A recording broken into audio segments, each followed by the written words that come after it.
ಇನ್ನು ಪ್ರಧಾನಿ ನರೇಂದ್ರ ಮೋದಿ ನೇತೃತ್ವದ ಕೇಂದ್ರ ಸರ್ಕಾರದ ವಿರುದ್ಧ ಈಗಾಗಲೇ ವಿರೋಧ ಪಕ್ಷಗಳು ಇಂಡಿಯಾ ಮೈತ್ರಿಕೂಟವು ಮಂಡಿಸಿರುವಂತಹ ಅವಿಶ್ವಾಸ ನಿರ್ಣಯದ ಮೇಲೆ ಚರ್ಚೆ ನಡೀತಾ ಇದೆ. ಈಗಾಗಲೇ ಲೋಕಸಭೆಯಲ್ಲಿ ಎನ್ಡಿಎ ವರ್ಸಸ್ ಇಂಡಿಯಾ ವಾರ್ ಜೋರಾಗಿರುವಂತದ್ದು. ಪ್ರಧಾನಿ ನರೇಂದ್ರ ಮೋದಿ ವಿರುದ್ಧ ವಿಪಕ್ಷಗಳ ಅವಿಶ್ವಾಸ ಅಸ್ತ್ರಕ್ಕೆ ಪ್ರಧಾನಿ ನರೇಂದ್ರ ಮೋದಿ ಮಾತಿನ ಬಾಣವನ್ನ ಬಿಡಲಿದ್ದಾರೆ. ಇನ್ನೇನು ಕೆಲವು ಕ್ಷಣಗಳಲ್ಲಿ ಪ್ರಧಾನಿ ನರೇಂದ್ರ ಮೋದಿ ಉತ್ತರವನ್ನ ನೀಡಲಿದ್ದಾರೆ.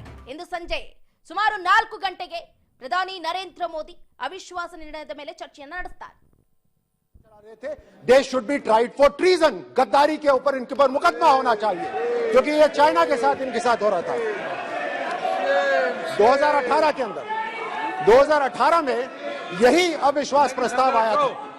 उस अविश्वास प्रस्ताव के अंदर जैसे इस बार राहुल गांधी ने चिल्ला कर यहां पर बात रखी, उसी तरह उस समय भी इन्होंने जोर जोर से कहा कि हिंदुस्तान पहली बार इतिहास के अंदर असुरक्षित है। ये बात बार बार कही कि हिंदुस्तान पहली बार इतिहास में असुरक्षित है। हिंदुस्तान के लिए तो वो लागू नहीं हुआ, लेकिन राजस्थान के लिए वो जरूर लागू हो गया। राजस्थान आज इतिहास में पहली बार असुरक्षित है, अपराधों में नंबर 1 है, भ्रष्टाचार में आज नंबर 1 है।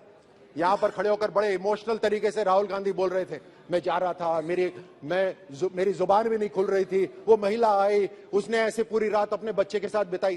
राजस्थान को भूल गए बिल्कुल, वहां से तो यात्रा भी निकाली थी।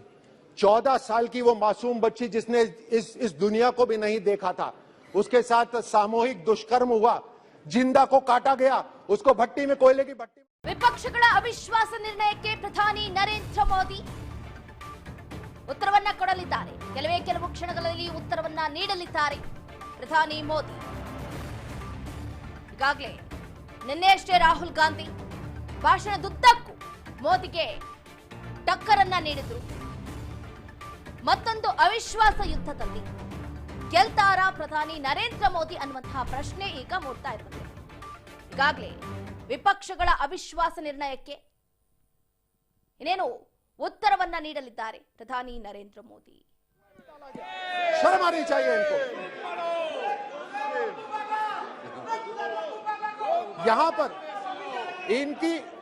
यहां पर बात खत्म नहीं होती, इनके मुख्यमंत्री कहते हैं, इनकी पार्टी के ये इतनी जो संवेदनशीलता दिखा रहे हैं कि ढोंग रच रहे हैं, इनके मुख्यमंत्री कहते हैं ये जितने भी रेप विक्टिम्स हैं आधे तो झूठ हैं, ये इनके मुख्यमंत्री कहते हैं। और बोलते हैं बाकी आधे जो हैं वो उनके रिश्तेदारों ने कराए, यानी पीड़िता के ऊपर एक और आरोप लगा दो झूठ बोलने का।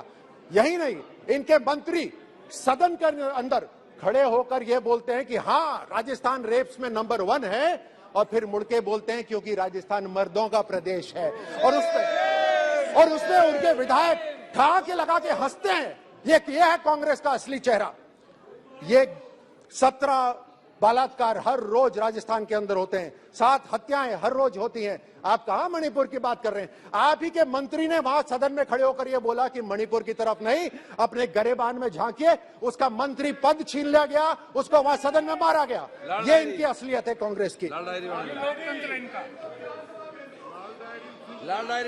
ये इनके आपको असलियत बताता हूं कांग्रेस की असलियत, और ये आंकड़े हैं, ये मैं नहीं कह रहा।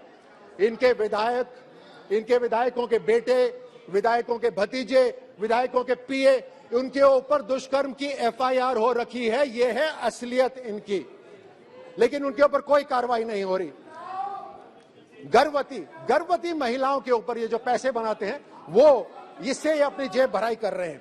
तुष्टीकरण का उदाहरण तो राजस्थान के अंदर इतना भद्दा हो रहा है, शायद ही किसी भी प्रदेश, भारत के किसी भी प्रदेश में हो रहा हो। ये 4 साल के अंदर 10 पुजारियों की हत्या हुई है। धार्मिक स्थल बचाने के लिए संतों ने अपना आत्मदाह कराया राजस्थान के अंदर। 300 साल पुराना शिव मंदिर तोड़ा जाता है, उसके ऊपर बुलडोजर चलता है। सालासर के अंदर दरबार का बुलडोजर चलता है, उसको तोड़ा जाता है। यह है इनका तुष्टीकरण। एक खास समुदाय के लिए इनकी सरकार वहां पर एक आदेश पारित करती है। सुनिए, एक आदेश पारित करती है इनकी राज्य सरकार कि एक खास समुदाय के लिए बिजली कटौती नहीं होगी, क्योंकि उनका एक त्योहार है, हमें उनसे कोई परेशानी नहीं। लेकिन उसी समय 9 ವರ್ಷದ ಆಡಳಿತದಲ್ಲಿ ಎರಡನೇ ಅವಿಶ್ವಾಸ ನಿರ್ಣಯ ಮಂಡಿಸಲಿದ್ದಾರೆ. ಎರಡನೇ ಬಾರಿಗೆ ಅವಿಶ್ವಾಸ ನಿರ್ಣಯ ಎದುರಿಸ್ತಾ ಇದ್ದಾರೆ ಪ್ರಧಾನಿ ನರೇಂದ್ರ ಮೋದಿ. 9 ವರ್ಷ ಆಯಿತು ಪ್ರಧಾನಿ ನರೇಂದ್ರ ಮೋದಿಯವರು ಆಡಳಿತವನ್ನ ನಡೆಸೋಕತ್ತಿ. ಈಗ ಎರಡನೇ ಬಾರಿಗೆ ಅವಿಶ್ವಾಸ ನಿರ್ಣಯದ ಮೇಲೆ ಚರ್ಚೆಯನ್ನ ನಡೆಸಲಿದ್ದಾರೆ ಪ್ರಧಾನಿ ನರೇಂದ್ರ ಮೋದಿ. ಇನ್ನೊಂದು ಕೆಲವು ಕ್ಷಣಗಳಲ್ಲಿ ಪ್ರಧಾನಿ ನರೇಂದ್ರ ಮೋದಿಯವರು उत्तरवನ್ನ ನೀಡಿದ್ದಾರೆ. कहीं ना कहीं इन बाहर की कोई ना कोई एजेंसी, कोई ना कोई संगठन, बाहर की कोई ना कोई एजेंसी कहीं ना कहीं इनके साथ मिली हुई है. मैं तो वापस उसी पे जाता हूं, क्या एमओयू हुआ था उस समय चाइना के साथ जो आज तक भारत को नहीं पता. कहीं ना कहीं इन्होंने भारत को तोड़ने के लिए सुपारी उठाई हुई है. भारत को ये तोड़ना चाहते हैं हर तरह से. राजस्थान के अंदर दलितों के ऊपर अत्याचार हो रहा है. पिछले 4 साल के अंदर 60% दलितों पर अत्याचार बढ़ा है. बीकानेर के अंदर दलित महिला के साथ दुष्कर्म होता है और उसकी हत्या कर दी जाती है. जालौर जिले के अंदर एक 9 साल के दलित लड़के को मार दिया जाता है क्योंकि वो पानी पीने गया था. जम्वा रामगढ़ मेरे अपने संसदीय क्षेत्र के अंदर एक महिला टीचर, मतलब टीचर तक को भी नहीं छोड़ा, एक महिला टीचर को जिंदा जलाया गया. वहां पर ये दलितों के ऊपर अत्याचार ये कर रहे हैं. इन्होंने हर तरह से धोखा दिया है. मैं घोषणा पत्र पर आता हूं, इन्होंने घोषणा पत्र में भी धोखा दिया है. ये तो अविश्वास लायक भी नहीं है. ये अविश्वास प्रस्ताव हमारी सरकार के खिलाफ लाए हैं, लेकिन पर ये अविश्वास लायक भी नहीं है.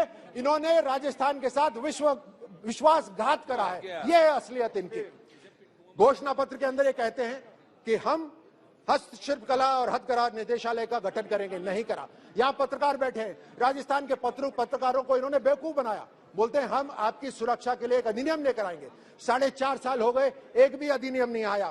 इन्होंने हर तरह से राजस्थान के साथ विश्वासघात करा है. और अविश्वास प्रस्ताव किसके लिए लेकर आए? एक ऐसी पार्टी जिसने जो कहा वो करा. एक ऐसी ಸಂಸದರ ಭಾಷಣದ ನಂತರ ಪ್ರಧಾನಿ ನರೇಂದ್ರ ಮೋದಿ ಮಾತನ್ನ ಆರಂಭ ಮಾಡಲಿದ್ದಾರೆ. ಸಂಸದರು ಫಸ್ಟ್, ಪ್ರಧಾನಿ ನೆಕ್ಸ್ಟ್. ಕಲಾಪಕ್ಕೆ ಆಗಮಿಸಿದ ಪ್ರಧಾನಿ ನರೇಂದ್ರ ಮೋದಿ ಈಗಾಗಲೇ ಪ್ರಧಾನಿ ನರೇಂದ್ರ ಮೋದಿ ನೇತೃತ್ವದ ಕೇಂದ್ರ ಸರ್ಕಾರದ ವಿರುದ್ಧ ವಿರೋಧ ಪಕ್ಷಗಳು ಅಂತಂದ್ರೆ ಇಂಡಿಯಾ ಮೈತ್ರಿಕೂಟವು ಮಂಡಿಸಿರುವಂತಹ ಅವಿಶ್ವಾಸ ನಿರ್ಣಯದ ಮೇಲೆ ಚರ್ಚೆಯನ್ನ ನಡೆಸಲಿದ್ದಾರೆ ಪ್ರಧಾನಿ ನರೇಂದ್ರ ಮೋದಿ. ಸಂಸದರ ಭಾಷಣದ ನಂತರ ಪ್ರಧಾನಿ ನರೇಂದ್ರ ಮೋದಿ ಅವರ ಮಾತನ್ನ ಮುಂದುವರೆಸಲಿದ್ದಾರೆ. बहुत बहुत धन्यवाद. श्री सी थॉमस जी का नाम नहीं बोला है सर. थॉमस जी का नाम बोला. आप प्लीज बैठ जाइए. आपका नाम नहीं पुकारा गया है. आप बोलिए please. Thank you, Chairperson, for giving me an opportunity to participate in this debate on the no confidence motion proposed by India Alliance. I, on behalf of my party, Kerala Congress M, support the no confidence motion. The prolonged clash between two groups, Meiteis and Kukis, has led to widespread violence, death and displacement in Manipur. Sir, not only in Manipur, in the country at large also is witnessing tensions, violence against women, marginalized sections of the society and also minorities. These communal tensions and violence are initiated by certain forces to create communal polarization and to take political advantage out of it. The recent developments in Haryana is another example. Sir, myself and Sri Jose K. Mani MB, Chairman of Kerala Congress Party, we went together to Manipur on 2nd and 3rd July this year. During our visit, we witnessed several Christian churches. More than 260 churches were demolished and burned down. Sir, we were completely, these churches were completely destroyed and burned. The scenes we saw there was devastating and painful. The Christian tribal communities feel that there ಮಣಿಪುರದ ಗಲಭೆ ವಿಚಾರದಲ್ಲಿ ನಿನ್ನೆ ಸದ್ದನ್ನ ಉಂಟು ಮಾಡಿದಂತಹ ರಾಹುಲ್ ಗಾಂಧಿ ವಿಚಾರಕ್ಕೆ ಸಂಬಂಧಪಟ್ಟಂತೆ ಇವತ್ತು ಪ್ರಧಾನಿ ನರೇಂದ್ರ ಮೋದಿ ಅವರು ಅದಕ್ಕೆ ಉತ್ತರವನ್ನ ಕೊಡ್ತಾರೆ. ಮಣಿಪುರ ವಿಚಾರವಾಗಿ ಮೌನ ಮುರಿಯುತ್ತಾರಾ ಮೋದಿ? ಮೌನ ಮುರಿತಾರಾ ಅಥವಾ ಉತ್ತರ ಕೊಡ್ತಾರಾ? ರಾಹುಲ್ ಗಾಂಧಿ ಆರೋಪಗಳಿಗೆ ಪಿಎಂ ನರೇಂದ್ರ ಮೋದಿ ಉತ್ತರವನ್ನ ಕೊಡ್ತಾರಾ? ನಿನ್ನೆ ಮಣಿಪುರದಲ್ಲಿ was BJP very hopeful. Came to Kerala, he met all the bishops in ನಿನ್ನೆ ಗಮನಿಸಿದ್ವಿ ನಾವು ರಾಹುಲ್ ಗಾಂಧಿ ಅವರು ಏಕಾಏಕಿ ಮಣಿಪುರದಲ್ಲಿ ಆದಂತಹ ಗಲಭೆಗೆ ನೇರವಾಗಿ ಬಿಜೆಪಿ ನಾಯಕರೇ ಕಾರಣಕರ್ತರು, ಹಿಂದೂಸ್ತಾನವನ್ನ ಹತ್ಯೆ ಮಾಡ್ತಾ ಇದ್ದಾರೆ, ಬಿಜೆಪಿಯವರು ದೇಶ ಪ್ರೇಮಿಗಳು, ದೇಶದ್ರೋಹಿಗಳು, ಅವರು ಯಾವಾಗಿದ್ರೂ ಕೂಡ ದೇಶದ್ರೋಹಿಗಳು ಅಂತಾನೆ ನಿನ್ನೆ ಸದನದಲ್ಲಿ ರಾಹುಲ್ ಗಾಂಧಿ ಅವರು ಏಕಾಏಕಿ ಬಿಜೆಪಿ ವಿರುದ್ಧವಾಗಿ ಹಾಗೆ ಪ್ರಧಾನಿ ನರೇಂದ್ರ ಮೋದಿ ಅವರ ವಿರುದ್ಧವಾಗಿ ವಾಗ್ದಾಳಿಯನ್ನ ನಡೆಸಿದ್ರು. ಮಣಿಪುರದಲ್ಲಿ ಬಿಜೆಪಿಯಿಂದಾನೇ ಭಾರತಾಂಬೆಯ ಹತ್ಯೆ ಆಗ್ತಾ ಇದೆ ಅಂತಾನೂ ಕೂಡ ಗುಡುಗಿದ್ರು.